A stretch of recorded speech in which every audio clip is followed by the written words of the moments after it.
lift up your hands like this. Ah, ooh, baby.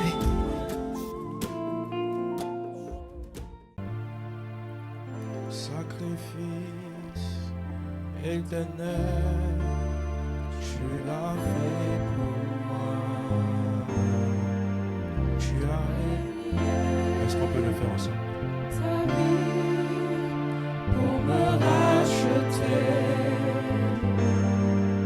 Sacrifice éternel, tu l'as fait pour moi. Tu as renié ta vie pour me racheter. Sacrifice éternel, tu l'as fait pour moi. Tu as renié ta vie pour me racheter. Sacrifice éternel, Merci pour la vie que tu tu nous donnes. l'as fait pour moi. Merci pour ta faveur. Tu as Merci pour ta miséricorde, Jésus. Merci de nous avoir invités à ta table. Nous qui étions hier éloignés de toi, Père, mais tu nous as fait un appel et nous avons répondu, Jésus. Merci pour le sacrifice que tu as accompli à la croix. Merci pour ma vie. Merci pour la vie de ton peuple. Prends total contrôle de ce moment dans le nom de Jésus. Amen. Amen. Que Dieu soit béni. Amen. Tu vas te retourner, tu vas saluer un voisin et tu vas lui dire que Dieu te bénisse, mon voisin. Merci la chorale, que Dieu vous bénisse. Merci beaucoup.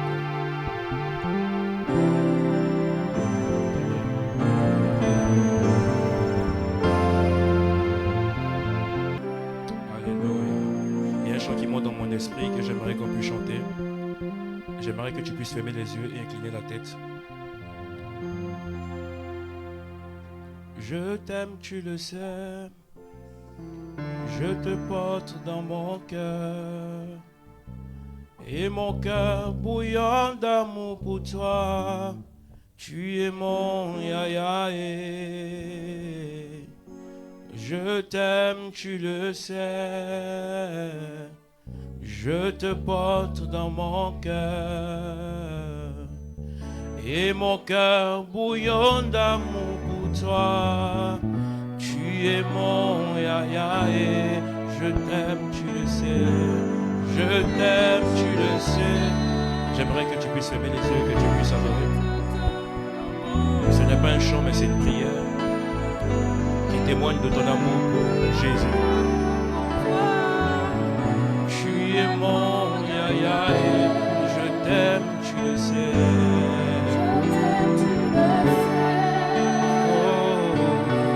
Je te porte dans mon cœur. Et mon cœur bouillonne d'amour pour toi. Tu es mon yayaé. Moi je t'aime, tu le sais. Je t'aime, tu le sais. Je te porte dans mon cœur. Je te porte dans mon cœur. Yes. Et mon cœur bouillonne d'amour pour toi. Tu es mon yayaé. Je t'aime, tu le sais. Je t'aime, tu le sais. Yes. Je te porte dans mon cœur. Et mon cœur bouillonne d'amour pour toi. Tu es mon yayaé. Je t'aime, tu le sais. Je t'aime, tu le sais. Yes. Je te porte dans mon cœur. Et mon cœur bouillonne d'amour pour toi. Tu es mon yayaé. Je t'aime, tu le sais. Je t'aime, tu le Yes. sais. Dis au Seigneur que tu l'es. Je te porte dans mon cœur. Et mon cœur bouillonne d'amour pour toi.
rakata la mayam de bre. Lish akabraso ki la mande reko saiki de lot.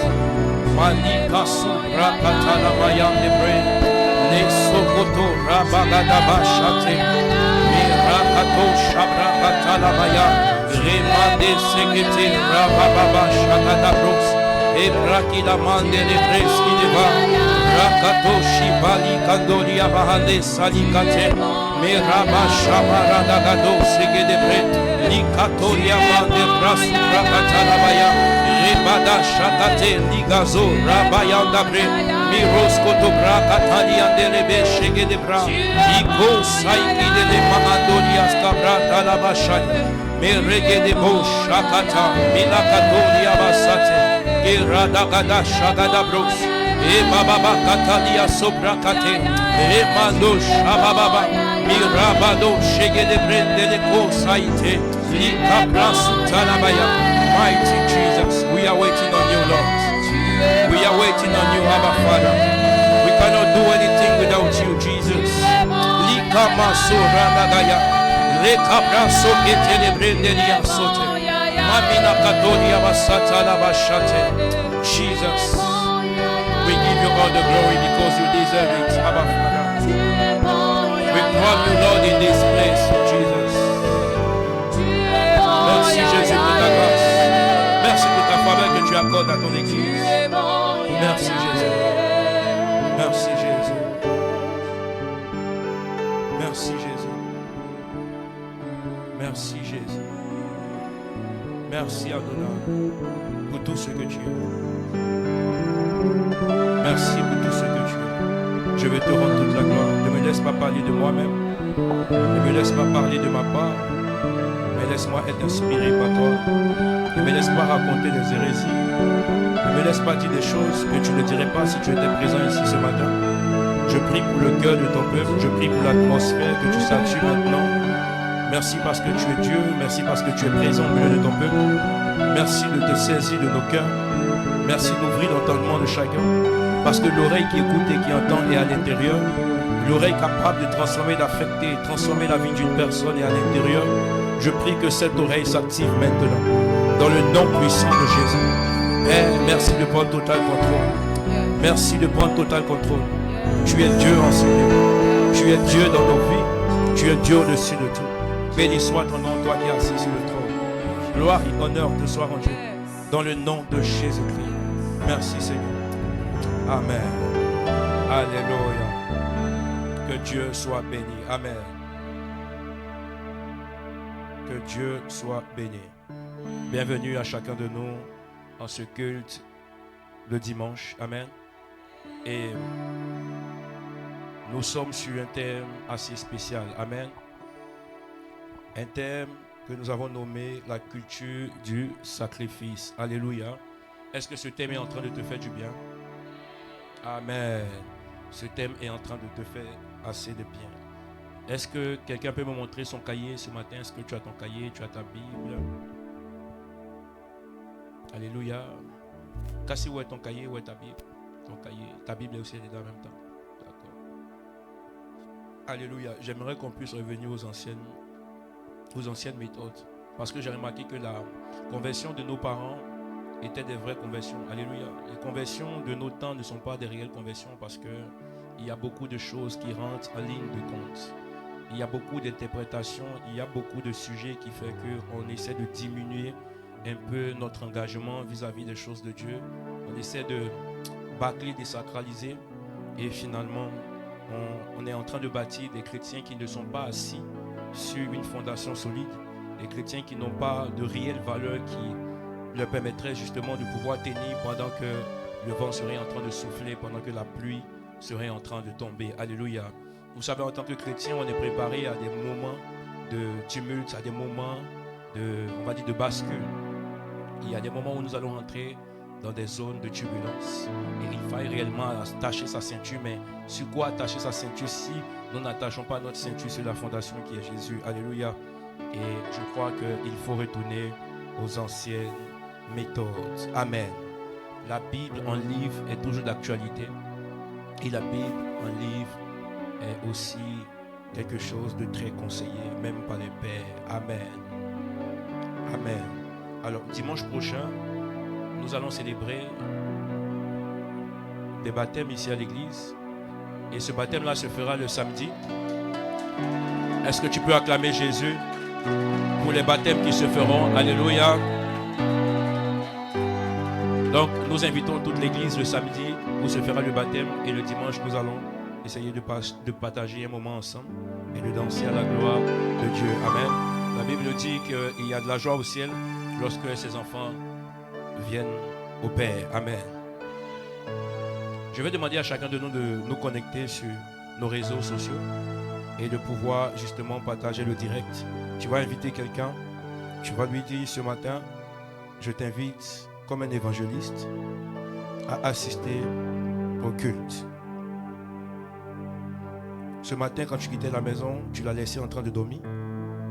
Quand tu quittais la maison, la personne t'a dit qu'elle ne comptait pas aller à l'église. Mais dis-lui, c'est pas grave, l'église viendra avec toi. L'église viendra vers toi. L'église viendra vers toi. Tu peux te connecter sur Facebook, YouTube et Reconnexion Center et commence à partager. Maureen, tu n'as pas des amis? Allez, partage. Yannick Banks, tu connais? Partage. Allez, partageons. Et puis, nous serons des évangélistes ce matin. Tu joues ta part, je jouerai ma part. Et nous serons en train de faire ce que Dieu nous a appelés à faire. Amen. Qui est dans la joie d'être dans la présence de Dieu? Alléluia. Alléluia. Il vous sent un peu froid ce matin. Vous avez froid? Vous êtes crispé? Qu'est-ce qu'il y a? Alléluia. Est-ce que tu peux me donner ton meilleur amen? Est-ce que tu peux me donner ton amen le plus puissant? Voilà. Je sens que ton amen est en train de remuer l'enfer. Amen. Parce que l'amen le plus puissant est l'amen qui remue l'enfer. L'amen qui remue l'enfer. Alors, le dimanche passé, sur ce grand thème-là, nous avons parlé assez rapidement de quelques notions. Et nous avons parlé brièvement dans le thème de la culture du sacrifice en partie 3. Nous avons parlé de cet homme qu'on appelait Abraham. Alléluia. Un homme assez béni. Un homme que Dieu a élevé. Un homme que Dieu a béni de façon spéciale. Alléluia. Un homme que Dieu a emmené à un autre niveau.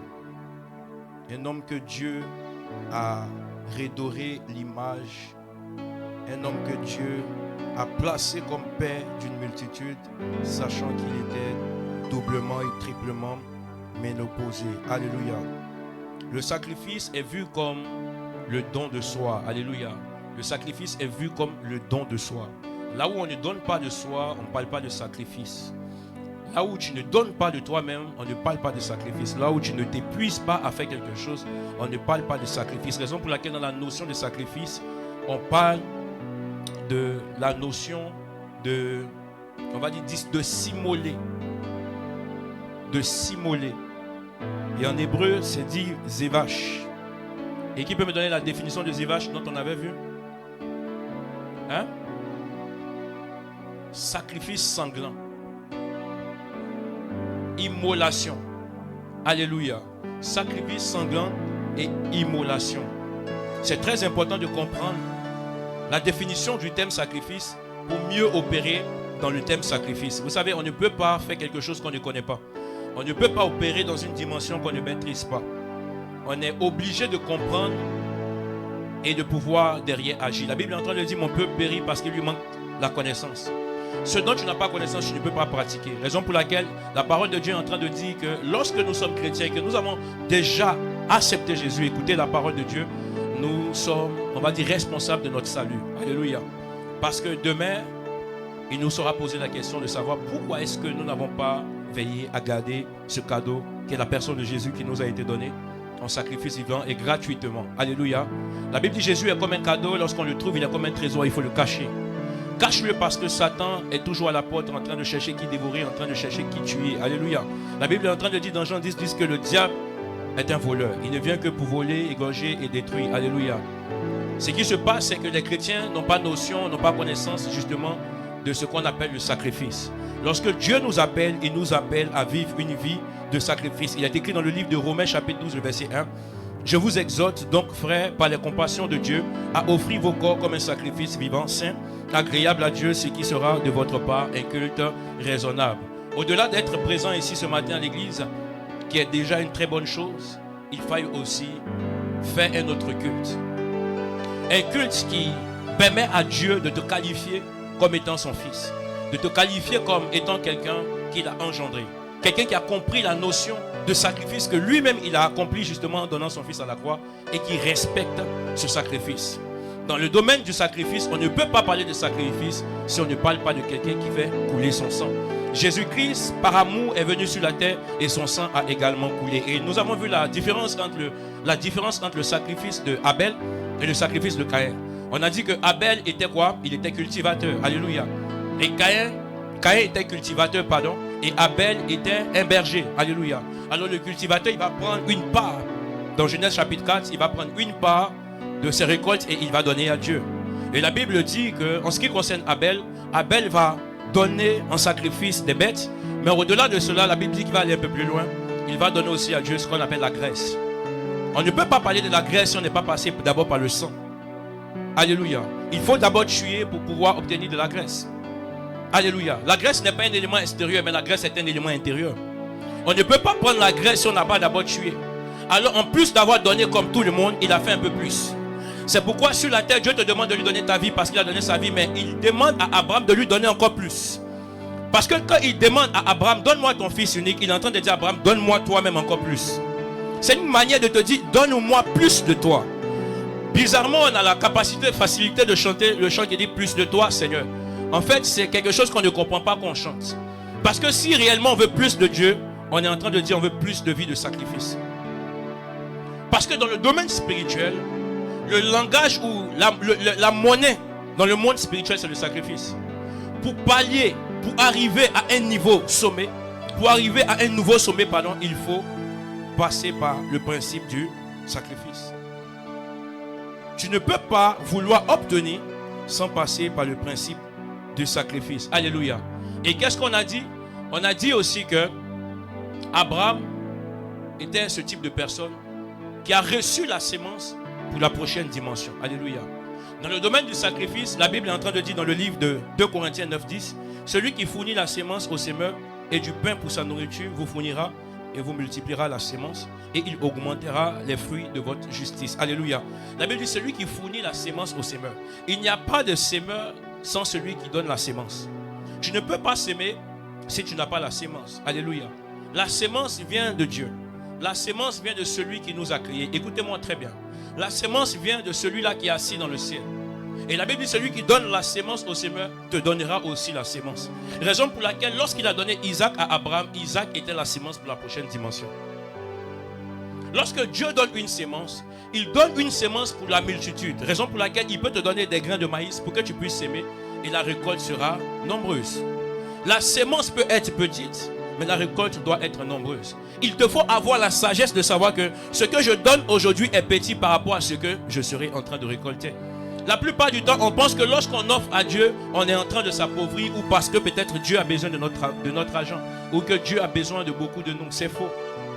Lorsque nous sommes en train de penser à Dieu, lorsque nous sommes en train de mettre Dieu à la première place, nous sommes en train de respecter le principe qui dit chercher premièrement le royaume des cieux et la justice et tout le reste vous suivra. Lorsque le royaume des cieux est vu comme quelque chose de privilégié, lorsque le royaume des cieux est vu comme la chose la plus importante, les choses suivent. C'est un principe. On ne peut pas atteindre le numéro 10 si on n'est pas passé par le numéro 1. C'est une folie. De dire qu'on veut commencer à compter puis on dit 10, 11. C'est pas possible. On commence par compter depuis la base. 0, 1, 2. Parce que 0 est un chiffre. Tu ne peux pas commencer à partir de 1. C'est faux. À moins que tu ne comprends pas les maths. 0 est un chiffre. Alléluia. Si on enlève 0 derrière 10, c'est plus 10, ça fait 1. Si on enlève 0 derrière 1 million, c'est plus 1 million, ça fait 100 000. Il est important de comprendre les mathématiques. Raison pour laquelle Dieu, dans les maths, il n'est pas simplement mathématicien, mais il est un homme, il est un Dieu, un esprit qui a compris le principe de l'exponentialité de sorte à emmener la multiplication sur la terre. Dieu sait te donner la sémence pour la prochaine dimension. Et cette sémence, lorsqu'elle va en terre, elle finit par se multiplier et donner beaucoup plus de fruits. La promesse qui reposait sur Abraham était une promesse de multitude, pas une promesse d'être père d'Isaac. C'était pas ça la promesse. Il avait la promesse d'être père de la multiplication. Il dit à Abraham, quelle est ta sémence pour la multiplication? Ainsi, si vous voulez devenir riche, le travail est déjà la première plateforme qui vous donne d'accéder à ces choses. Mais le travail ne vous amènera pas à un certain niveau, à moins que vous commenciez à faire des détournements d'argent.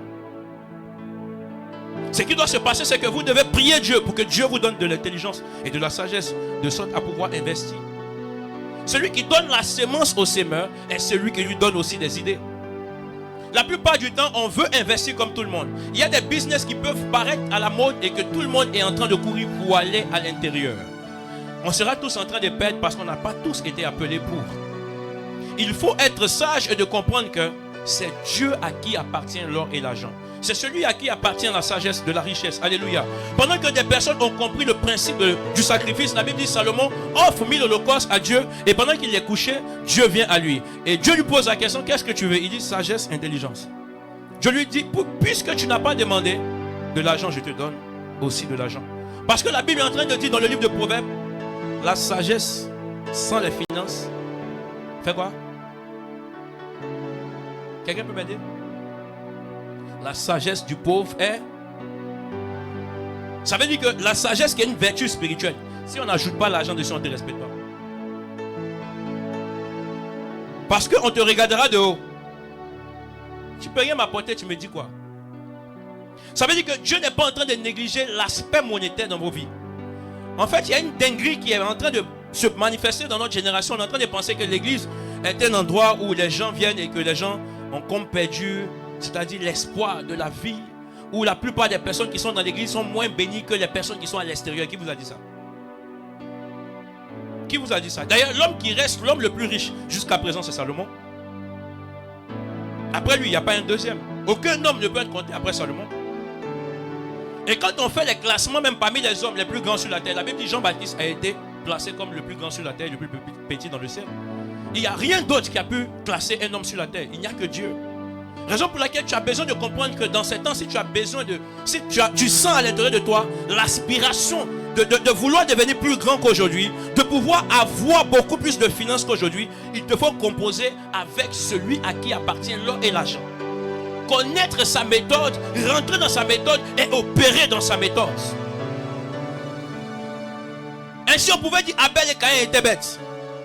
Quand on fait la récolte, la première chose à faire, c'est d'aller vendre parce qu'on veut de l'argent, n'est-ce pas? Parce que si on enlève une part qu'on donne à Dieu, on est en train de perdre comme si on veut donner une certaine valeur. J'ai donné comme cadeau à Dieu 200 000. Donc, puisque la récolte faisait 1 million, il me reste 800 000. Donc là, en fait, j'ai perdu en bénéfice 200 000. Non, c'est pas comme ça qu'on réfléchit. Il faut mettre premièrement celui qui doit être premier. La Bible dit donner à Dieu ce qui appartient à Dieu et de donner à César ce qui appartient à César. La plupart du temps, les hommes savent donner à César, mais ils ne savent pas donner à Dieu. Raison pour laquelle on ne devient pas riche. On ne fait qu'enrichir César, mais on ne peut pas nous devenir riches. Parce qu'en enrichissant César, César n'est pas reconnaissant pour t'enrichir. Mais en enrichissant Dieu, Dieu est reconnaissant pour t'enrichir. L'équilibre des choses te demande de pouvoir faire la part des choses. Regarde, même Jésus sur la terre qui connaissait ses principes. À un moment donné, il pouvait dire, je suis Dieu. Je n'ai pas besoin de respecter un principe sur la terre parce que c'est moi qui ai créé les hommes. C'est moi qui ai créé la sagesse. C'est moi qui ai créé l'intelligence. Tout ce que vous êtes en train de mettre en place, je m'en fous. Mais la Bible dit, l'heure de payer les impôts est arrivée. Jésus va dire à ses serviteurs, allez dans l'eau, faites sortir le poisson, prenez la richesse et payez. Et ainsi, donnez à César ce qui appartient à César et donnez à Dieu ce qui appartient à Dieu. J'étais en train de vous dire, lorsque vous êtes en train de manger vos dîmes, vous êtes en train de manger vos offrandes, vous n'êtes pas en train de vous bénir vous-même. Parce qu'en réalité, vous n'êtes pas en train de respecter un principe divin. La plupart des personnes qui n'honorent pas Dieu avec leurs finances sont des personnes qui n'ont rien compris dans le monde spirituel. La dîme n'est pas le salaire du pasteur, je suis désolé. Parce que vous le connaissez. Vous pensez que lorsque les pasteurs s'habillent, Ou que lorsque vous voyez un pasteur qui essaie un peu de sortir un peu de la mêlée, vous pensez que c'est vos offrandes qui sont en train de... Et puis d'ailleurs, si c'est ça, ça fait quoi? Je vous enseignais sur les Lévites. En tout cas, jusqu'à présent, vous êtes conscient que ce n'est pas votre argent qui... Hein? Bientôt, peut-être, j'ai mangé votre argent. Mais pour l'instant, je n'ai pas encore mangé votre argent. Alléluia. J'ai fait un constat. Est-ce que je peux te faire le constat? Je vais vous expliquer un peu le constat que j'ai fait le dimanche passé. J'ai remarqué dans les églises les gens très pauvres. À un point que le monde n'a pas ce genre de personnes pauvres. J'ai remarqué des personnes venir dans l'église avec de l'espoir d'avoir un lendemain meilleur. Et un an est passé. 2 ans, 3 ans, 4 ans, 5 ans, 6 ans, 7 ans, 8 ans, 10 ans. Ils n'ont pas eu gain de cause. Je me suis posé la question de savoir, Seigneur, est-ce que c'est toi ou bien c'est nous? C'est dans ça que j'ai reçu ce message. Il faut qu'il y ait un problème. Vous savez, quand on est en classe, et que dans la même classe, il y a un qui est premier, il y a un qui est dernier, il faut poser la question. C'est quoi le problème? Est-ce le prof qui enseigne mal? Ou est-ce l'élève qui est dernier qui a mal compris? Si dans la classe il y a un premier, c'est que le prof a fait son travail. S'il y a un deuxième, c'est que le prof a fait son travail. Mais parmi les 5 derniers là, c'est que quelqu'un n'a pas fait son travail. À un moment donné, assieds-toi et puis cherche à te responsabiliser toi-même vis-à-vis de la parole de Dieu. La plupart du temps, quand on arrive, on donne la responsabilité à Dieu et on attend de lui. Mais tu ne sais pas qu'avant qu'Abraham ne passe à la prochaine étape, Dieu lui a demandé, donne-moi Isaac. Sachant que celui qui donne la sémence au semeur, c'est celui qui a donné Isaac pour la sémence. Tu ne sais pas que ce que Dieu te donne est pour la sémence de la prochaine dimension. Raison pour laquelle ce qu'il te donne qui ne ressemble à rien, comme tu étais fort pauvre. Et aujourd'hui, tu as peut-être eu 500 €. Je te dis, si je dois enlever la part de Dieu, je serai en train de moi-même m'appauvrir et que Dieu n'a pas besoin de ces choses. Tu es en train de manger la promesse de la multitude qui est rattachée à la sémence qui est Isaac. Il faut faire attention lorsque nos pensées ne vont pas dans la bonne direction. Il faut faire attention lorsque l'hérésie est en train de frapper à nos cœurs. Je me suis posé la question, est-ce que les gens de l'église ne travaillent pas? Si, la plupart des gens de l'église travaillent. Mais qu'est-ce qui se passe pour que j'ai comme l'impression que les chrétiens souffrent de plus en plus pour pouvoir obtenir des choses, mais le monde, non. Et j'ai compris que Dieu m'a fait comprendre que la part des choses n'est pas faite. Et que les hommes n'ont pas compris comment est-ce que lui, Dieu, il opère. Vous savez, Dieu n'est pas émotionnel. Et je le répète, Dieu n'est pas sentimental. Et regarde, cette fois-ci, cette année, j'ai envie de te dire quelque chose. Tu sais c'est quoi? C'est ce que je t'ai dit dimanche passé. Ne rentre pas dans la douche si tu n'as pas l'intention de te... Donc, de toute façon, tu es rentré ici, là. Aie l'intention d'écouter ce que je te dis. C'est pourquoi il te dit, ouais, ton cahier, prends les notes. Et puis, ne te comporte plus comme un étudiant ou un élève qui fait école missionnaire. Parce que l'école missionnaire, ce n'est pas le fait de passer vers l'école et puis de ne pas rentrer dans l'école. Maman, c'est aussi même de rentrer dans l'école et puis d'écouter le cours et puis ça rentre et puis ça sort.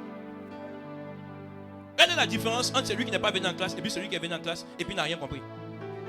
Je préfère même rester à la maison et puis comme ça, je sais qu'il a profité pour dormir. Est-ce que vous savez que plus un homme se repose, plus il devient beau? Oui, c'est un principe. C'est comme ça que c'est la sagesse de Dieu. Dans le repos, en fait, tu commences à te régénérer. Raison pour laquelle vous allez voir l'apparence d'un homme qui ne se repose pas assez. Regardez les enfants, regardez les bébés. Quand tu regardes son teint, là, toi tu as frotté tous les pommades, je ne sais pas, tu as mis 50 €, 70 €. Mais le teint de l'enfant n'a pas besoin de mettre 50 €, 70 €. Son teint est là, ça parle. Ou bien, parce qu'il se repose. Regarde combien l'enfant dort. Il faut comprendre que Dieu a une sagesse dans laquelle il fonctionne. Aussi longtemps que nous ne comprendrons pas comment est-ce que Dieu fonctionne, nous serons en train de chercher des choses qui seront en train de nous fuir. Parce que qu'est-ce qui fait qu'une chose ne te fuit pas? C'est que c'est Dieu qui a décidé de stabiliser la chose vers toi. Salomon pouvait courir derrière les finances. Mais Dieu a bloqué les finances devant Salomon. Et il ne court pas derrière ces choses, mais il a possédé. Vous savez, quand Dieu veut vous bénir, il fait en sorte que même des personnes qui ont entendu parler de vous, lorsqu'ils cherchent à vous rencontrer, ils viennent avec des offrandes. Raison pour laquelle vous allez voir, quand on s'en rencontrer des grands, des papas, des pères spirituels, on va toujours avec des présents.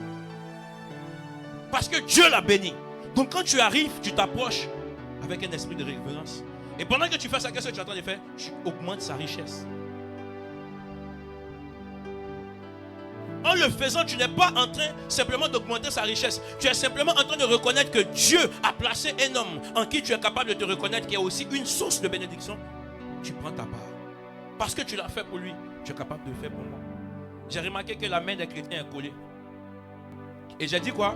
Les chrétiens sont comme des mendiants. La main des mendiants, ça sort pour demander, mais ça ne sort pas pour donner.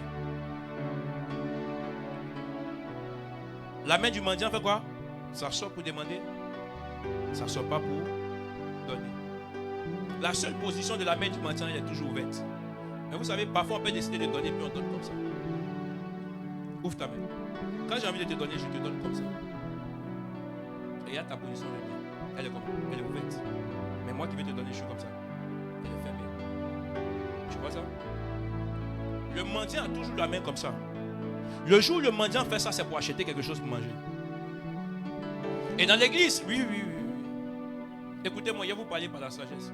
Dans l'église, la plupart des chrétiens ont toujours la main comme ça vis-à-vis de Dieu. Seigneur, donne-moi, Seigneur, donne-moi, Seigneur, donne-moi, Seigneur, donne-moi. Écoutez-moi très bien. Même vous, dans vos familles, si vous avez des personnes qui sont des personnes, maman, qui vous demandent à chaque fois, même leur appel, tu n'as pas envie de décrocher.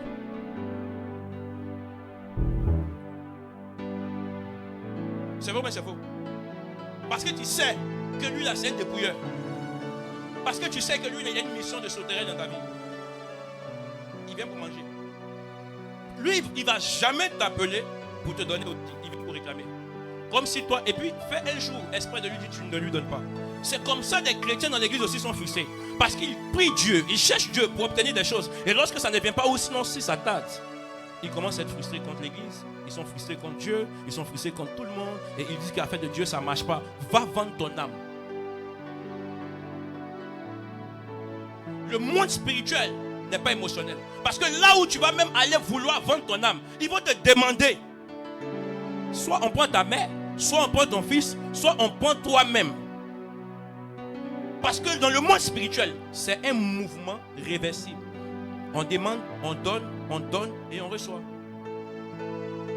Pourquoi est-ce que lorsqu'il s'agit des choses de Dieu, les chrétiens viennent, les mains toujours comme ça, ils ne donnent jamais aux choses de Dieu. Raison pour laquelle vous allez voir des églises, où vous venez dans l'église, vous voyez que le micro ne marche pas. Il n'y a pas chair, il n'y a pas piano, il n'y a pas... Et puis on est en 2025. J'ai vu sur les réseaux sociaux le pasteur Patrick Yoro qui a lancé une cotisation pour un pasteur qui est dans un village au fin fond en Côte d'Ivoire là-bas. Et le pasteur vraiment, moi-même il a regardé et il dit ouais, en 2025. Vous voyez les pantalons pagne. C'est pas tissu, hein, c'est pagne. Il a fait son pantalon. Ceinture là. La façon il a taché ceinture là, il sent que pantalon là, c'est pas sa taille. Non, c'est la vérité. Parce que la façon dont il a taché, s'il n'a pas bien taché, qu'il a essayé de faire genre. Il n'y a pas la mode dedans. Il faut attacher. Parce que la taille du pantalon n'est pas pour papa. Donc c'est sûrement qu'on lui a donné ça quelque part. Ou bien il est allé au marché, il l'a pris. Maintenant, la chemise aussi, quand tu regardes, tu sens que ce n'est pas pour lui. Il a fourré ça dedans. Donc tu sens que le père, il est équipé. Et il est le responsable de la chorale en même temps. Et vous savez qui sont les membres de sa chorale? C'est les enfants comme les loulous. Et il chante, et puis il tape sa main. Et puis les enfants la répondent. Quel était le chant? En tout cas, si je me souviens, il chantait le chant. Il était en train de chanter le chant. Et il était dans la joie. Et après, le pasteur, il remonte une autre vidéo où le pasteur est en train de prêcher et tu sens que le monsieur a la connaissance. C'est pourquoi il vous a dit que lorsque le diable veut maudire une église, il ne peut pas arrêter l'onction que Dieu a donnée.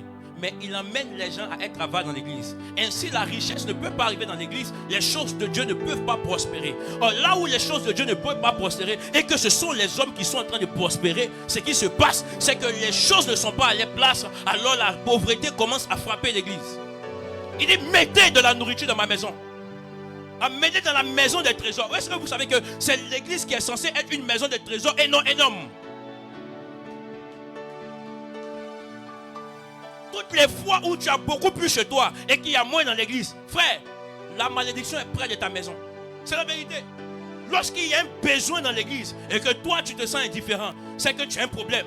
La vidéo m'a touché et puis le pasteur a lancé une cotisation de 1,5 million. Les chrétiens ont fait monter la cotisation à 203 000 je crois. C'est ici Facebook, allez taper pasteur Patrick Yoro. Ils ont fait monter à 203 000 et il a complété le reste à 300 000. Quand c'est ça là, vous n'êtes pas prêt. Mais regardez quand on dit à conseil de DDB, il y a les places VIP, la place là fait 500 000. Si on veut parler des choses de la chair ici, tu payes pour toi, tu payes pour elle, tu payes pour elle, tu payes pour elle. Ah non, tu fais ça pour payer parce que c'est des choses qui satisfont. Je vous ai dit, Satan peut te rendre aussi riche. Mais maman, toutes les fois où Satan rend riche, c'est pour satisfaire ton ego. Et lorsque ton ego monte, il te tue. Mais lorsque Dieu décide de te rendre riche, il veut faire de toi une source de bénédiction. Parce qu'en fait, il faut que des hommes soient des gardiens de l'œuvre. Aussi longtemps qu'il n'y a pas de cœur de sacrificateur, la sacrificature est détruite. Aussi longtemps que des hommes ne comprennent pas que l'œuvre de Dieu a besoin d'évoluer avec eux, l'œuvre de Dieu est détruite. Yes. On va lire une portion des Écritures. Regarde, ce mois-là, si on a fini ce mois, que tu n'as pas pris note, vraiment, je sens que 2 ans plus tard, maman, on se donne rendez-vous. Oui, il te donne rendez-vous. On va voir qui est monté un peu plus ou qui est descendu un peu plus. Exode, chapitre 25, à partir du verset 1. Je serai en train de lire la parole de Dieu.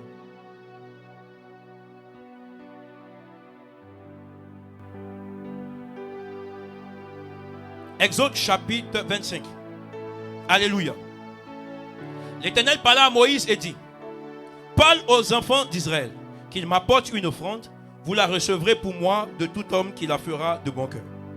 Voici ce que vous recevrez d'eux en offrande: de l'or, de l'argent et de l'airain, des étoffes teintes en bleu, en pourpre, en cramoisi, du fin lin, de la poêle de chèvre, des peaux de bélier teintes en rouge et des peaux de dauphin, du bois d'acacia, de l'huile pour le chandelier, des aromates pour l'huile d'onction et pour le parfum odoriférant, des pierres d'onyx et d'autres pierres pour la garniture de l'éphod et du pectoral.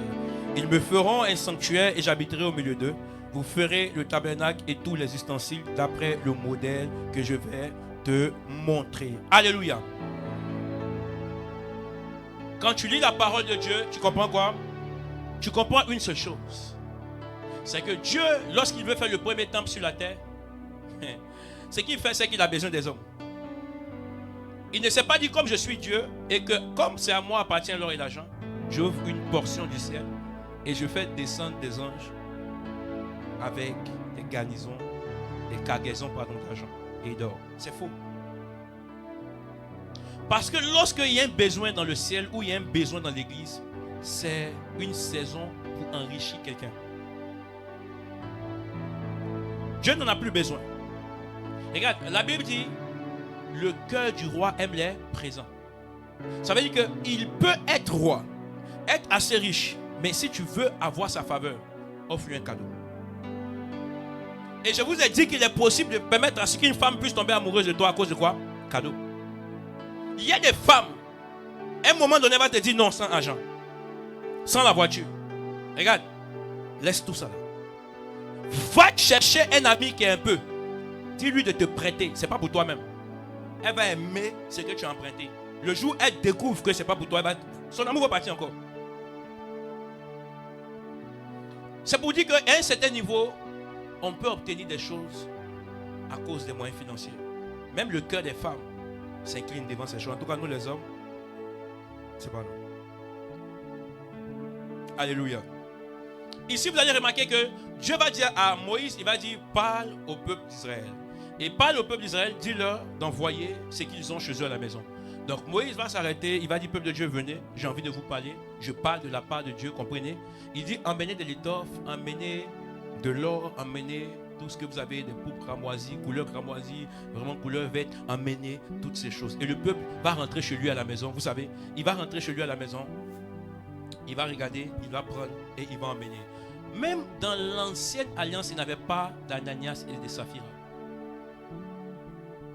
C'est-à-dire des personnes qui ont entendu l'instruction et qui sont rentrées chez eux, qui ne sont pas revenus.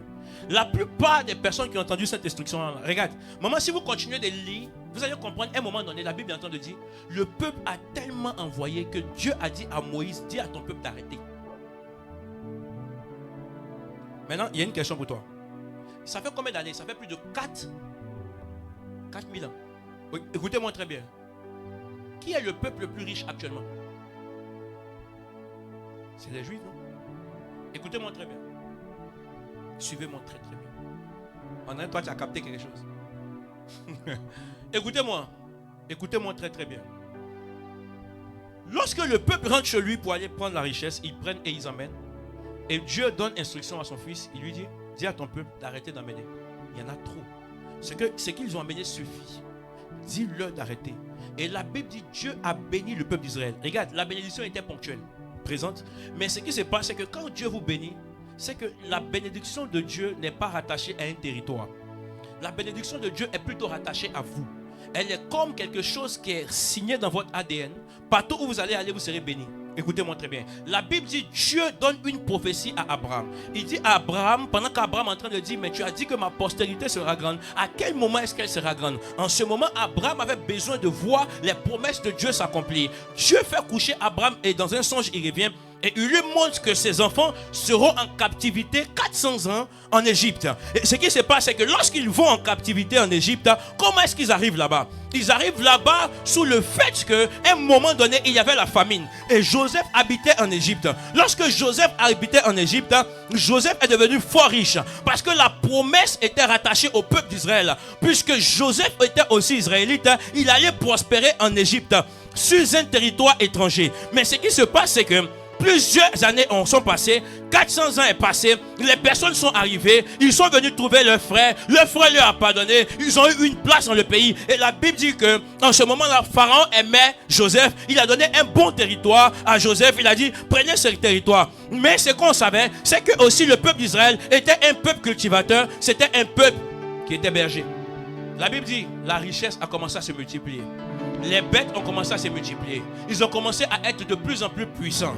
Raison pour laquelle lorsque Pharaon est mort, lorsque Joseph est mort, il n'y avait plus de relation entre le peuple d'Égypte et le peuple israélite qui habitait en Égypte. Ce qui se passait, c'est qu'il y a eu un constat.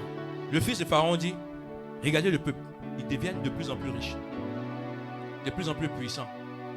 Il faille qu'on les arrête. Il faille qu'on les assujettit.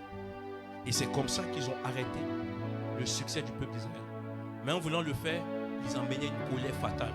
Parce que vous allez voir après les 10 plaies. Mais ce que je vais dire, c'est quoi? C'est que malgré le fait qu'ils sont allés même en Égypte, une terre qui n'était pas Canaan, puisqu'ils ont quitté Canaan pour aller en Égypte, ils ont quand même été prospères.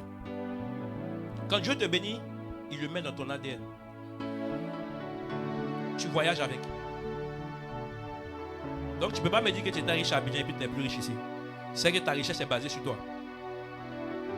Il y a la richesse qui est donnée par les hommes, et il y a la richesse qui est donnée par... Tu sais, celui qui te donne les contacts à Abidjan, il n'est pas forcément en France. Et puis d'ailleurs, il est limité par rapport à un territoire. Le président d'un pays, sa puissance est limitée par rapport aux limites de son pays. Tout le reste, ça sera pas quoi? Relationnel. Et d'ailleurs, il y a un certain niveau, on va te dire, je t'aime bien, mais ça, je ne peux pas faire pour toi. Ça dépasse mes compétences. En ce moment-là, qu'est-ce qu'on fait? Quand ça dépasse les compétences des hommes. Mais si Dieu est celui qui t'a béni, puisqu'il est le maître, propriétaire de la terre, propriétaire du ciel, si tu es en Chine, tu es chez toi, tu es prospère. Tu es aux States, tu es chez toi, tu es prospère. Partout, tu es prospère. Raison pour laquelle en Égypte, ils ont créé un poste pour Joseph. Un homme qui a fait don de lui-même. Joseph ne partait pas à l'église, bien qu'il était en prison. Mais la Bible dit, la femme de Potiphar a voulu de lui. Il a sacrifié sa gloire. Il a montré sa nudité. Et en fait, tu vois toi comme ça. Toi, tu as envie d'être juste grand. Mais s'il y a la femme de Potiphar, quelque part, qui vient te proposer quelque chose, c'est bon. C'est bon pour éviter de bloquer ta prochaine dimension. Joseph n'est pas tombé. Le monde spirituel est un monde de sacrifice. Sacrifice personnel, sacrifice financier, sacrifice spirituel, sacrifice physique, dans tous les niveaux sacrifice. Le meilleur culte que tu peux donner à Dieu, c'est d'être toi-même le sacrifice sur l'autel. Quand on est le sacrifice sur l'autel, tout ce qui nous appartient est sacrifié sur l'autel. Et je dis que lorsque Dieu veut bénir l'église, ce qu'il fait, c'est qu'il met en place des projets. Il met en place des besoins. Il met en place certains sujets. Vous savez, si un homme seul prend la responsabilité de tout acheter, il n'est pas en train de bénir l'église. Il n'est pas en train de bénir l'église. J'écoute les témoignages de Papa Wafo et je comprends qu'il peut bâtir son église. Et il a rendu le témoignage du jeune qui était l'architecte. dont j'ai expliqué à la veille des ouvriers. Et j'ai dit, l'architecte a fini de faire le plan de l'église. Et ce qui se passe, il dit à l'architecte, tu veux une prière ou tu veux les 15 millions. Les 15 millions, c'est nous les hommes, on te donne. C'est ta récompense par rapport à ton ingéniosité. Mais si tu veux autre chose, que Dieu puisse te bénir, je prie pour toi. Il dit, il préfère la prière. Il préfère la récompense de Dieu. Quelques mois plus tard, il a eu un contrat de 49 milliards. Sa vie a shifté. Des contrats qu'il n'avait jamais signés. La Bible est vraie. La Bible ne ment pas. Ce que sa bouche a dit, ça mène à accomplir. Et la Bible dit, toute écriture est inspirée par le Saint-Esprit. C'est l'Esprit de Dieu qui a inspiré l'écriture. Quand vous prenez, d'après ce que je vous dis, le Pentateuque, les 5 premiers livres de Genèse, Genèse, Exode, Deutéronome, Lévitique, Nombre, ce sont des livres qui ont été écrits par qui? Moïse. Moïse n'était pas là quand on parle d'Adam. Moïse n'est pas camarade d'Adam. Sinon Adam n'est pas son camarade non plus. Parce que ce n'est pas la même époque. Mais comment connaît-il l'histoire d'Adam pour écrire si le Saint-Esprit ne l'a pas inspiré? Quand vous prenez l'Apocalypse, c'est Jean qui l'a écrit. Jean voyait les choses du futur, mais qui lui a dit ces choses? C'est l'Esprit de Dieu.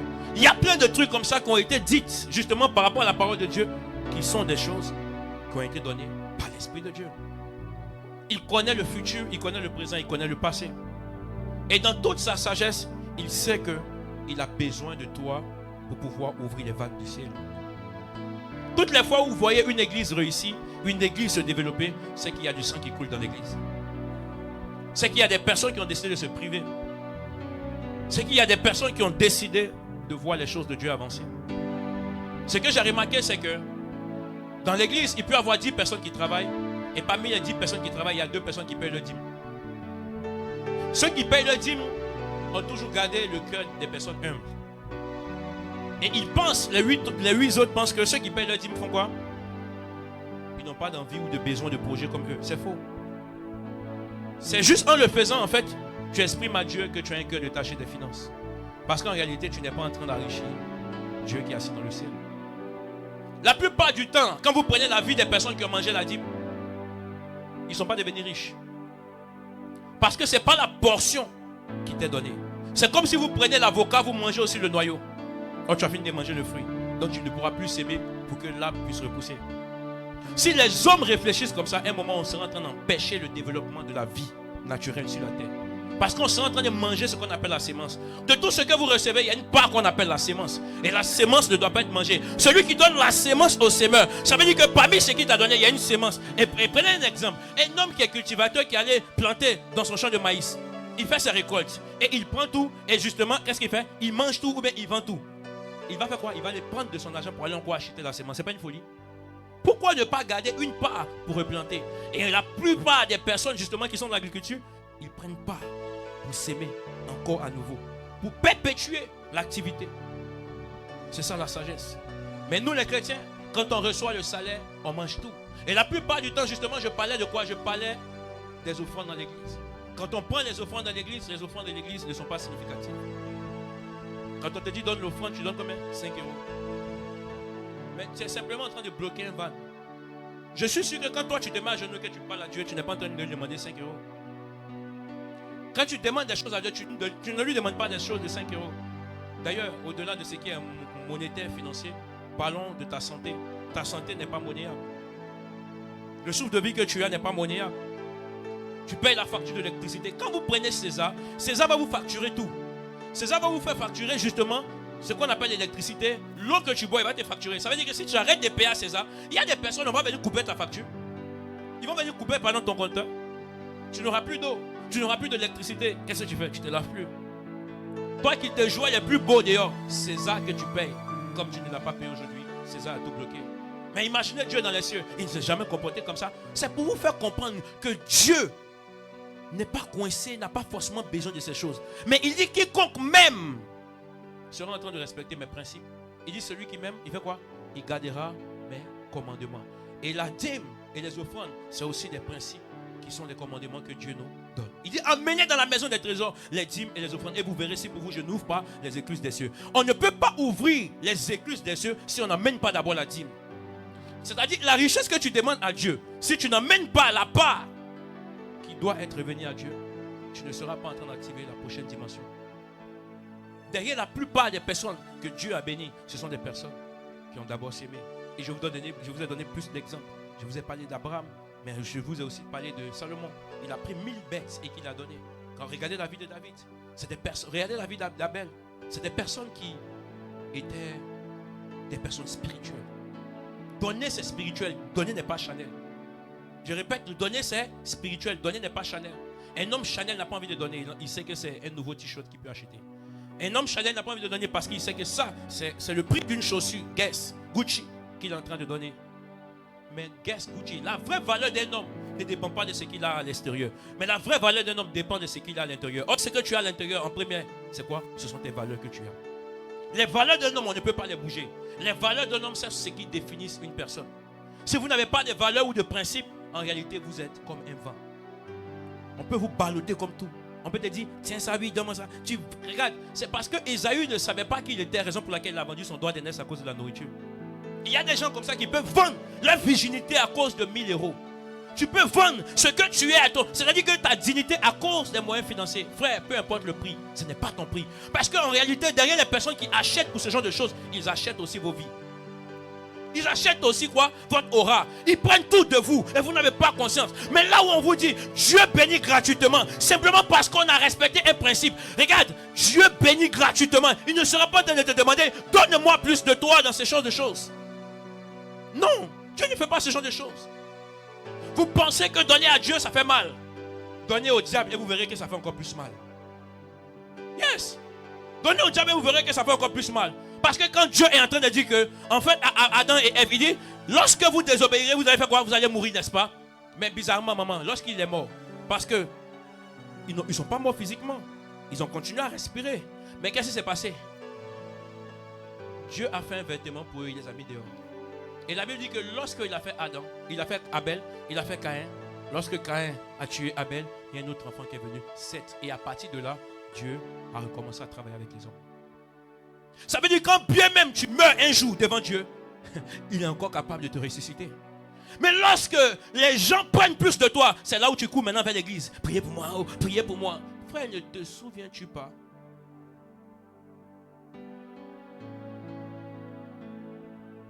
Parce qu'en fait, ce qu'on devait faire en premier, on se trouve à le faire en dernier.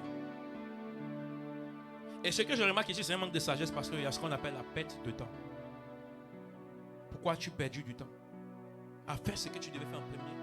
Et aujourd'hui, par conséquence, tu viens à l'église, priez pour moi, parce que, priez pour moi, pasteur, priez pour moi, pasteur. Et tu allais prendre une multitude de démons. Oui, multitude de démons. Maman, toi, tu chantes? Oui. Tu chantes?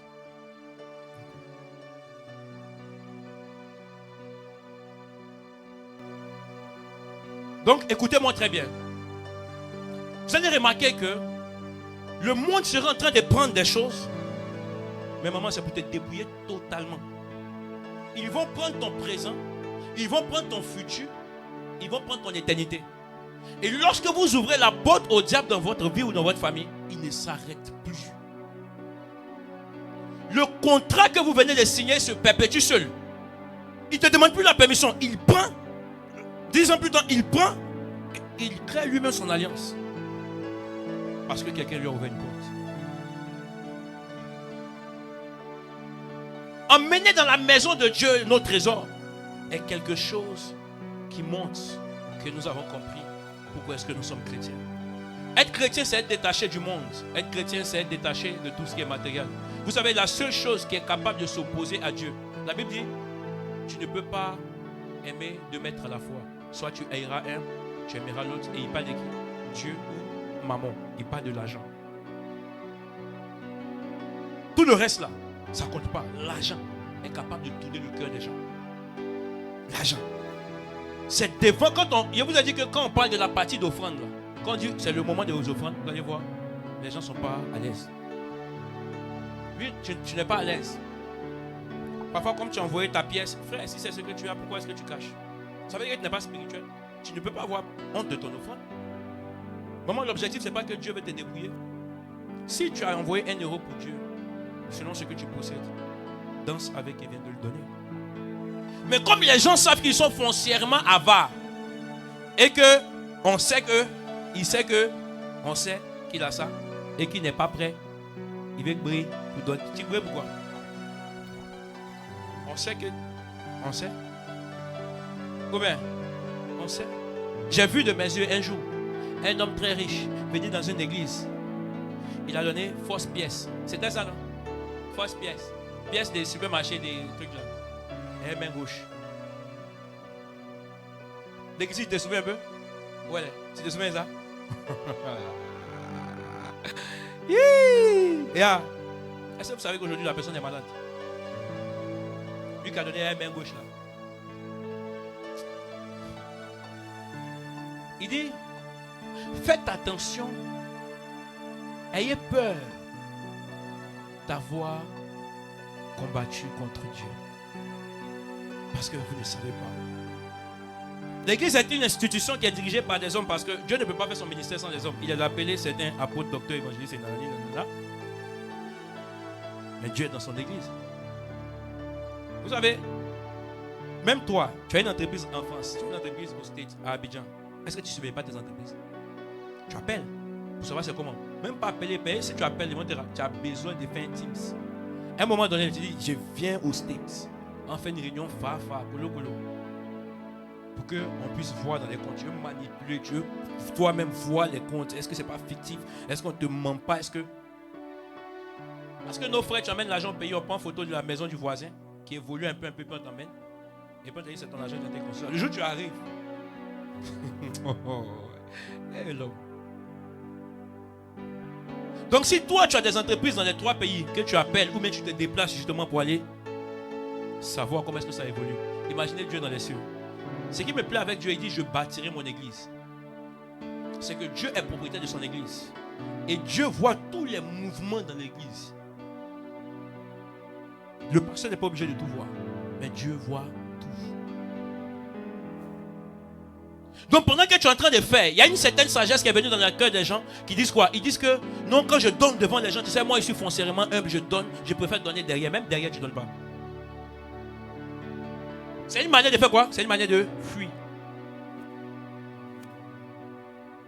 C'est une manière de fuir. Oh, pourtant Dieu voit. Et il voit les moments où tu te lèves pour prier, pour dire au Seigneur, donne-moi. Il n'a qu'à te donner quoi? Vous savez, la seule fois où Dieu dit aux hommes qu'il les vole, c'est en ce qui concerne les dîmes. Regarde, vole les hommes. Je réglé ça de vous. Mais commencer à voler Dieu, c'est fort. Non, il me s'est rendu compte, tu sais quoi, Alain? Il dit, il faut qu'on parle. Il faut qu'on parle pour que tu comprennes que tout ce que tu fais, en tout cas quand il s'agit des choses de Dieu, c'est dans ton avenir, dans ta propre vie que tu mets. Ce n'est pas pour un homme. Le bien que Dieu te demande de faire à l'enfant d'autrui, c'est pour aussi tes propres enfants demain. J'ai profité de la grâce que mon père a fait à des personnes lorsque nous n'étions pas encore nés. Et tu arrives dans des endroits, quand tu donnes Nguetia, on dit, fils de monsieur Nguetia, il dit oui, viens ici. On te fait sauter des étapes. Simplement parce que ton père a fait du bien à quelqu'un. Soyez bons. Parce que c'est ce que Dieu vous recommande. C'est une sémence pour demain. C'est une sémence pour demain. Or, dans la bonté, il y a toujours des dépenses. Comment est-ce que tu peux être bon et que moi je puisse te qualifier bon si tu ne libères pas?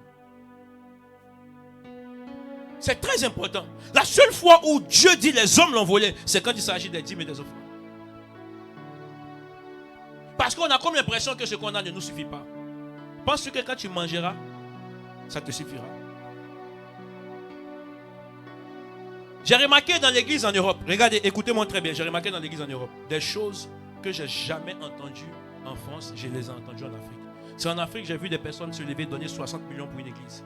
C'est en Afrique que j'ai vu des personnes, quand vous partez chez les anglophones, les Ghanéens, chez les Nigériens, ça c'est abusé. Là-bas, on n'est pas encore arrivé, restons pour les francophones. À Abidjan, on a appris que chez Maman Monnaie, il y a une dame ghanéenne, 60 millions, n'est-ce pas? Et puis pour certains trucs, on voit des personnes venir donner 50 millions. Et il y a des témoignages. Les gens viennent donner, ils donnent son terrain. Maintenant, il a envie de te demander quelque chose. Tu es Benguis, non? Où est le Benguis? Tu es Benguis, non? Parmi nous, s'il n'y a pas quelqu'un qui a terre ici. On n'a pas de terrain ici. Où bien? Donc, si on veut partir à l'église, à un moment, tu peux nous donner le terrain. Ça veut dire qu'à un certain moment, même dans ta volonté de vouloir être limité. Sachant que des personnes où tu penses que toi, tu es plus élevé que là, ils donnent terrain pour l'œuvre de Dieu. C'est toi qui as, c'est dans ta tête. Le film que quand tu as retourné, tu seras plus béni que là. C'est dans ta tête. Les yeux des gens de l'Europe sont plus rouges que les yeux des gens de l'Afrique. Faites bien les analyses. Regardez dans les détails, vous allez voir. La fatigue en train de tuer les gens ici. Au pays, il n'y a pas de job bizarre qui commence à 4 heures. Ceux qui font là, ils savent, mais... Combien? Mais ici, là, le métier populaire, maman, à cause de métro, à cause de quoi? 5 et 4 heures. Quand tu quittes la maison, à quelle heure pour aller à Paris? 5h50. 6h50. Tu te lèves à quelle heure pour te laver? C'est comme si tu partais à l'école, c'est pas ça? Comme si tu partais à l'école. Parce que c'est quand un enfant sort à l'école le matin, on le lève comme ça. Lève-toi, tu vas te laver.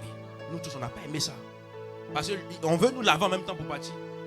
Mais au pays là, il n'y a que les enfants qui ont réveillé comme ça. Les gens maintenant font télétravail au pays. C'est dans notre tête, maman, il y a un film où on pense qu'on va aller déjà. On va aller leur montrer que tu mens. Parce que là-bas, les gens... Regardez la plupart des églises qui sont en train d'être bâties. Vous pensez que c'est l'an d'offrande. Offrande de la fête, fais son calcul. Et puis, prends-toi ce que tu aimes donner à Dieu. 5 euros, 5 euros là. On va prendre et puis additionner 8, 2, 3, 4, 5, 6, 7, 8, 9, 10, 11, 12, 13. Comptons. Hein? Et puis, on va voir. Si on fait ça pendant 10 ans, si ça peut... Non. Dieu. On fait ça pendant 10 ans. Hein? 10 ans. Ça ne peut pas construire l'église. Donc, quand tu es assis et puis tu penses que... Parce que, en fait, ce qui fait que les hommes n'ont plus trop envie de donner à Dieu, c'est l'impression de penser qu'on a trop donné. Tu donnes trop à qui? Regarde ton salaire qui vient sur ta fiche de paye, l'impôt qui sort. Ça, c'est même pas impôt, ça, c'est les charges. Maintenant, après, il y a ce qu'on appelle la régularisation. Moi-même. Un truc qui est venu mettre des 6800, il dit, mais ça, c'est quoi ça? Il va prendre ça où?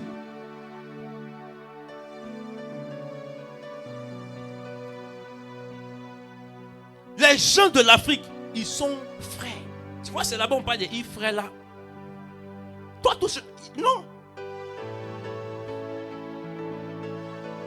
Et c'est toi qui es émotionnel, tu arrives au pays, on te demande, donne-moi l'habit Gucci. Tu sais combien tu vas faire pour payer à Bizarre là? Tu sais. Maintenant, au lieu de dire, dis-lui la vérité. C'est bizarre. Ça là, sûrement, il ne peut pas te donner. Non, tiens. Et tu veux faire Jean. Tu retournes encore. Hein. Non, tu retournes, vous partez au pays comme les boucantiers. C'est bizarre sur toi. C'est bizarre sur toi. Est-ce que ce que là, c'est faux? Et les gens donnent terrain pour l'église.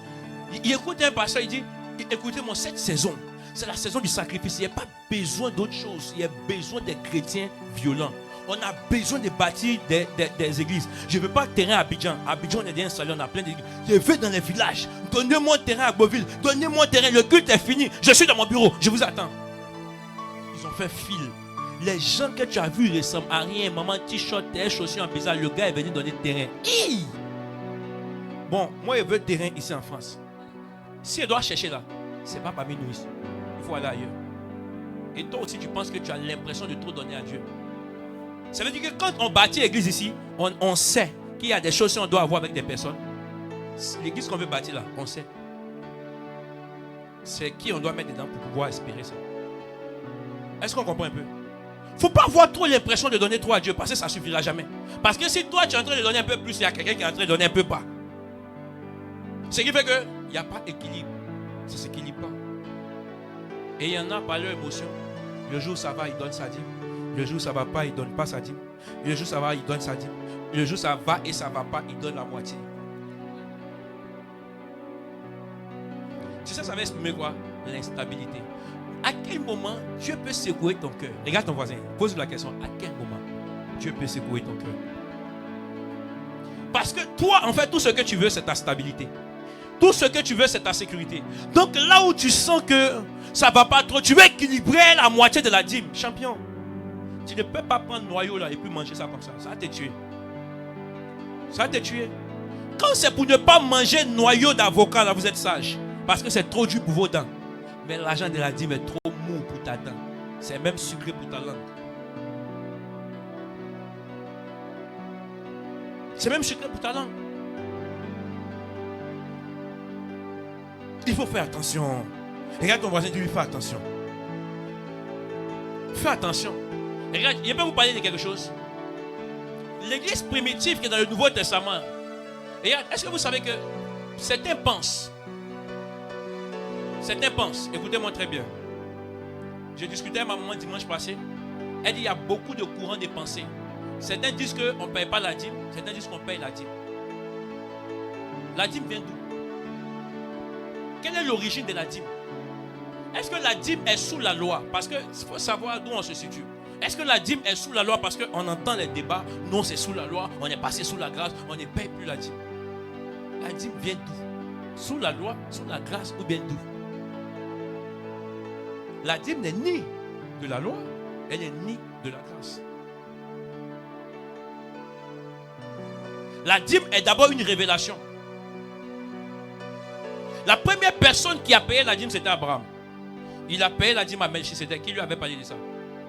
Vous ne pouvez pas arrêter Abraham. C'est pourquoi il est père de la foi. Parce que la dîme est un signe de foi. Comment peut-on croire que c'est la sémence pour la prochaine dimension est donnée? Parce qu'on en pense qu'on est en train de s'aimer. Si on ne fait pas confiance. Quand vous prenez le parcours d'Abraham depuis Genèse chapitre 12, je crois bien, quand il commence à parler avec Dieu, vous avez remarqué que lorsque Dieu lui parle, quitte ta patrie, en même temps il obéit. Il ne pouvait pas avoir du mal à donner à Dieu parce qu'en fait, dès le départ, il a su que Dieu tient ses promesses. Et j'ai compris que Dieu tient ses promesses pour les personnes qui ne tiennent que les promesses. Ce qui se passe, c'est que Abraham n'était pas sous la loi. Abraham l'a donné par révélation. Et après, la loi est venue par qui? La loi est venue par une personne. Par Moïse. La grâce est venue par qui? La grâce est aussi venue par une personne. Par Jésus. La Bible dit par un seul homme le péché est rentré dans le monde. On parle de qui? Adam. Mais par Jésus-Christ, la grâce est rentrée aussi dans le monde. Moïse, quand il est venu, il a compris spirituellement que Abraham est un homme spirituel. Parmi les principes maintenant de la loi, on ne peut pas enlever la loi de la dîme. Pourquoi? Parce que le Moïse là, c'est lui à qui Dieu va lui dire comment est-ce qu'on bâtit l'église. Et dans l'église, il va parler des 12 tribus, c'est ça, des 12 tribus de là, des 12 tribus d'Israël. Je voulais dire un mot là, j'ai oublié. Des 12 tribus d'Israël, on va dire ça comme ça. Alors, lorsqu'il parle à Abraham, il va expliquer à Abraham que parmi ces 12 tribus-là, il y a une tribu qui est attribuée, qui est née, qui est consacrée au service, c'est les Lévites. Les Lévites vont poser la question, comment est-ce qu'on mange? Dieu dit, ne vous inquiétez pas. Ce qu'on enverra dans le temple, une partie sera mise à part pour que vous puissiez manger. Votre rôle, c'est de servir dans le temple. Ne vous inquiétez de rien. Et il a dit au peuple, vous donnerez la dîme de tout. La dîme des champs, la dîme de ça, la dîme de vos salaires, la dîme... Parce que quand vous lisez la parole, il dit, les dîmes et les offrandes sont plurielles. La dîme n'est pas que le revenu de ton salaire, les 10%, c'est faux. C'est tout ce que tu peux obtenir. Si tu as appelé Tata, c'est comment? Est-ce que tu peux m'envoyer 50 000 euros pour payer telle chose? Il y a dîme dedans. Si tu as fait un petit business, comme ça, tout de suite devant la porte de l'église, il y a dîme de ça. Parce que quand vous lisez la Bible dit, Abraham a payé la dîme de... La dîme de quoi? J'ai pas entendu? La dîme de tout à Melchisedec. Hébreux 7, verset 1. Je lis la parole de Dieu. En effet, ce Melchisedec, roi de Salem, sacrificateur du Très-Haut, qui alla au devant d'Abraham lorsqu'il revenait de la défaite des rois, qui le bénit. Verset 2. Et à qui Abraham donna la dîme de tout, qui est d'abord roi de justice, d'après la signification de son nom, ensuite roi de Salem, c'est-à-dire roi de paix.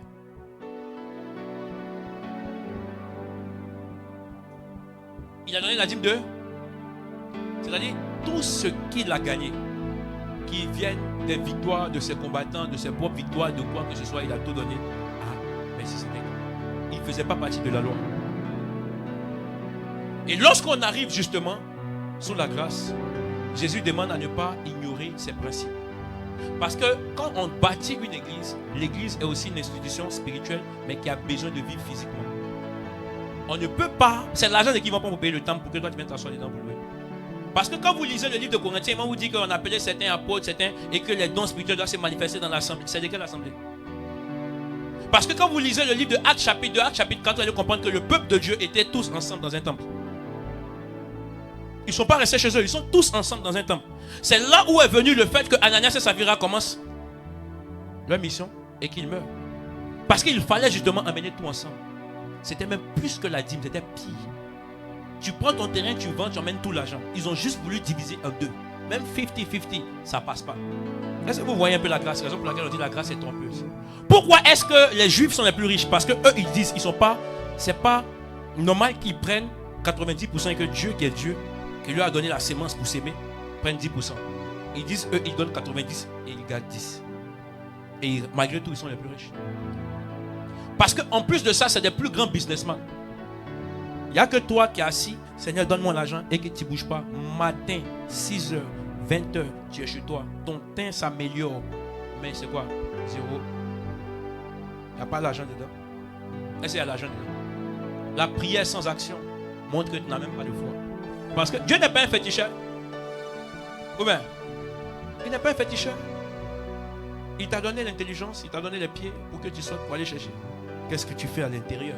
Regarde ton voisin, dis-lui qu'est-ce que tu fais à la maison. Si tu restes à la maison, les gens vont te manquer de respect. Tu seras frustré. Parce que un moment, ta réserve finira et tu vas appeler pour demander de l'aide.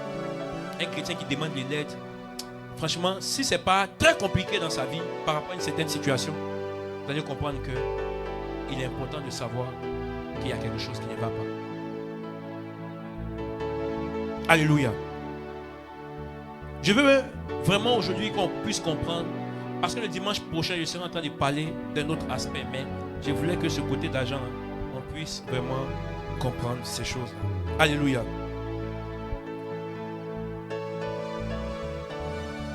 J'étais en train de vous dire dimanche passé, j'étais en train de vous dire dimanche passé qu'il y a certaines raisons pour lesquelles vous devez penser à donner à Dieu. J'ai expliqué quand Dieu nous le demande et j'ai parlé de Genèse quand Dieu a dit à Abraham, donne ton fils. J'ai dit quand nous le sentons, c'est sous l'inspiration. Parfois même maintenant, tu n'as plus d'inspiration. Dieu peut t'inspirer à venir nous donner prophétie. Je vois, le Seigneur m'avait dit, il ne t'a pas dit qu'il faut donner l'argent. Donc ça, c'est des choses qu'on ne trouve plus dans l'église. Où Dieu m'a mis à cœur de donner de l'argent. Ça, quand tu le vois venir comme ça, il est spirituel. Oh. Dieu m'a dit de dire que l'église va... Et il ne t'a pas donné l'argent pour venir donner aussi. Arrêtons d'être distraits. Quand il y a un besoin dans l'œuvre de Dieu, la Bible dit que les femmes étaient en train de soutenir le ministère de Jésus. Amen. Le royaume ne peut pas avoir une extension si on ne soutient pas financièrement le royaume. Quand nous voulons poser des actions de foi, ce qu'on appelle action prophétique, c'est quelque chose de reconnaissant. C'est une action de grâce, c'est une alliance qu'on peut bâtir avec Dieu. On s'est dit, je veux avoir une alliance avec Dieu, une alliance financière. Seigneur, à partir de maintenant, je m'engage à faire ces choses-là jusqu'à ce que ton temple soit bâti. Et Dieu est juste fidèle. On peut aussi donner en prévision de quelque chose. C'est un sacrifice prophétique. La Bible parle de la veuve de Sarepta. Elle a pris la farine, elle a pris l'huile, elle a fait le gâteau, elle a donné justement à Élie pour qu'il puisse manger, sachant qu'après, si Élie ne faisait pas quelque chose, elle allait vraiment mourir comme elle a prophétisé.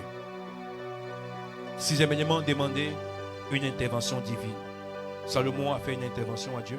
La Bible dit qu'il a donné 1000 holocaustes et en songe, Dieu s'est présenté à lui.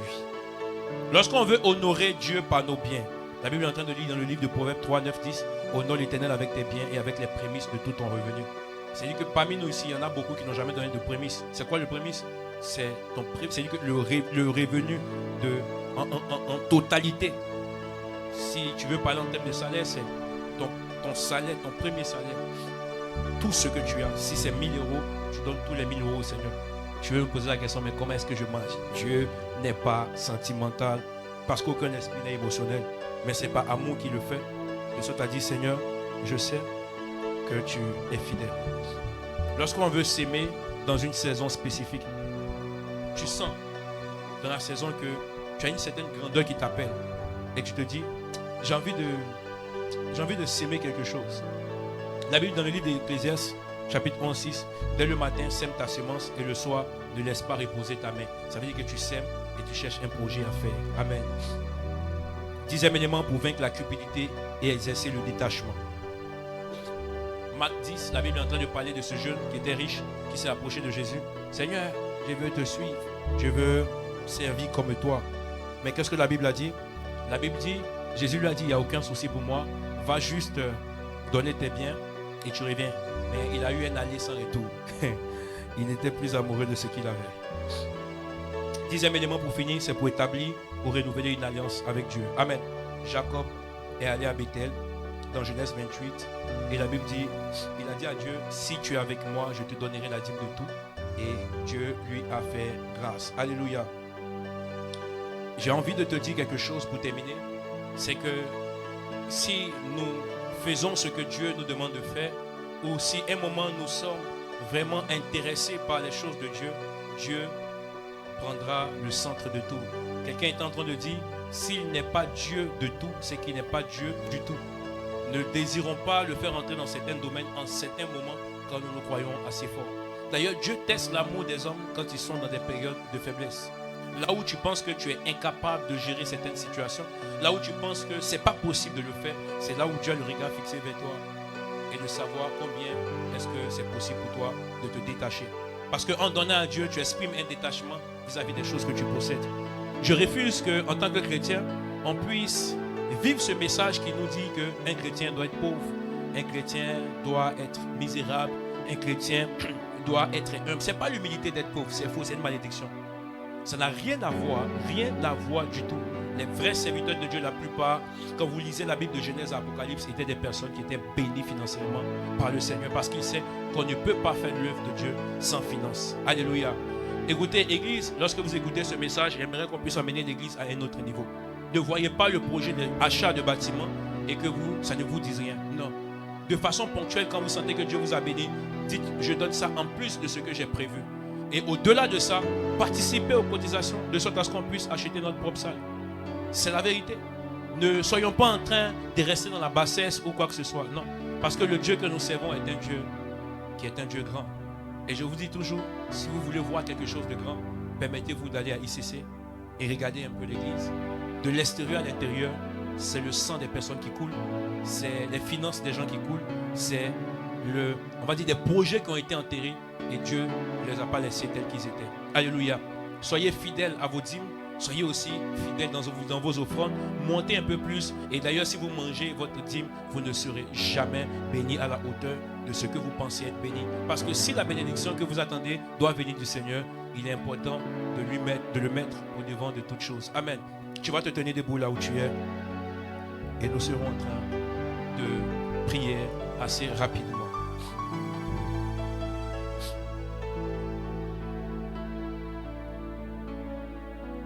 Là où tu es, tu vas mettre la main sur le cœur et tu vas parler à Dieu. Je vais te laisser parler à Dieu. Dis à Dieu, j'ai écouté ta parole. Aide-moi à me détacher. La Bible dit on ne peut pas servir deux maîtres à la fois.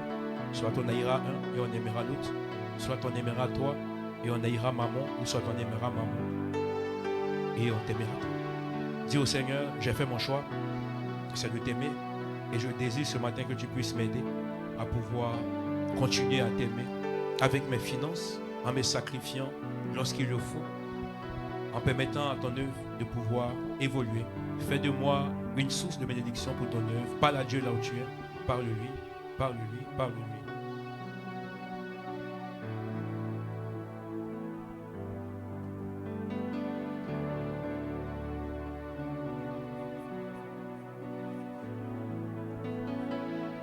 Seigneur, ne demande pas de bénir ton Église. Nous te demandons pardon toutes les fois où nous avons bloqué le cycle de l'argent. Toutes les fois où nous avons bloqué le cycle des richesses. Sur l'instruction que tu as donnée à Moïse, tu as laissé ton peuple venir te donner pour le temple et ils ont été bénis. Toutes les fois que nous n'avons pas donné, pendant qu'il était temps de donner, toutes les fois où nous avons retenu, toutes les fois où nous avons gardé, toutes les fois où nous avons privé l'Église, l'œuvre de Dieu, de nos finances, au détriment de nos propres besoins, nous venons te demander ta grâce. Seigneur, je te demande pardon moi-même comme pasteur de cette église pour le peuple de Dieu. Et je prie que tu puisses emmener une grâce nouvelle dans l'église, que tu puisses donner à ton église de pouvoir éternel avoir une pensée renouvelée, une pensée transformée dans le nom de Jésus. Saint-Esprit, toi qui transformes les pensées, viens nous transformer et donne-nous de pouvoir être des personnes qui sont des personnes qui t'aiment, des personnes qui t'honorent avec le bien dans le nom de Jésus-Christ. Amen. Que Dieu soit béni. On va donner nos offrandes au Seigneur. et tu seras en train de danser pour apporter à Dieu. Ceux qui ont apporté les offrandes, les dîmes, vous pouvez aussi vous rapprocher. Ceux qui ont payé les dîmes en ligne, vous pouvez vous rapprocher. Ceux qui ont amené aussi les offrandes, venez et je serai en train de prier pour vous.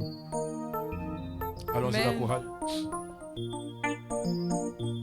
L'heure de la victoire et de la vérité a sonné dans mon cœur, que Jésus soit loué. L'heure de la victoire et de la vérité a sonné en mon cœur, que Jésus soit loué. Je dis l'heure de la victoire et de la vérité a sonné en mon cœur, que Jésus soit loué. L'heure de la victoire Yes. et de la vérité a sonné en mon cœur, que Jésus soit loué. Je dis l'heure de la victoire et de la vérité Yes. a sonné dans mon cœur, que Jésus soit loué. L'heure de la victoire Et de la vérité a sonné dans mon cœur, que Jésus soit loué. Oui, que Jésus soit loué. dans la vérité, Que Jésus soit loué. dans la vérité, Dans la vérité, que Jésus soit loué. dans la vérité. L'heure de la victoire et de la vérité a sonné dans mon cœur, que Jésus soit loué. L'heure de la victoire Et de la vérité, a sonné en mon cœur, que Jésus soit loué. je dis l'heure de la victoire et de la vérité a sonné dans mon cœur, que Jésus soit loué. L'heure de la victoire et de la vérité a sonné en mon cœur, que Jésus soit loué. Oui, que Jésus soit loué. Dans la vérité, Que Jésus soit loué. dans la vérité, Que Yahweh soit loué. dans la vérité, Que Jésus soit loué. dans la vérité, Que Jésus soit loué. dans la vérité, Que Jésus soit loué. dans la vérité, Que Yahweh soit loué. dans la vérité, Que Jésus soit loué. dans la vérité, Loué, loué, loué, loué, loué. dans la vérité, À louer, loué, loué. dans la vérité, À danser, danser, danser, danser, danser. dans la vérité, À danser, danser, danser. dans la vérité, À louer, louer, louer, louer, louer. dans la vérité, À louer, louer, louer. dans la vérité, À danser, danser, danser, danser, danser. dans la vérité, À danser, danser, danser. dans la vérité, Que Jésus soit loué. dans la vérité, Que Jésus soit loué. dans la vérité, Que Yahweh soit loué. dans la vérité, Que Yahweh soit loué. dans la vérité, À louer, louer, louer, louer, louer. dans la vérité, À danser, chanter, louer. Dans la vérité. Alléluia. Amen. Éternel Dieu de gloire, je veux bénir ton nom pour ces offrandes. Merci pour ta grâce. Merci pour chacun de nous, toutes les personnes qui ont apporté dans ta maison. Bénis-les dans le nom de Jésus-Christ. Amen. Que Dieu soit béni. Est-ce qu'on peut acclamer Jésus, s'il vous plaît? Amen. On va se faire le plaisir d'accueillir les personnes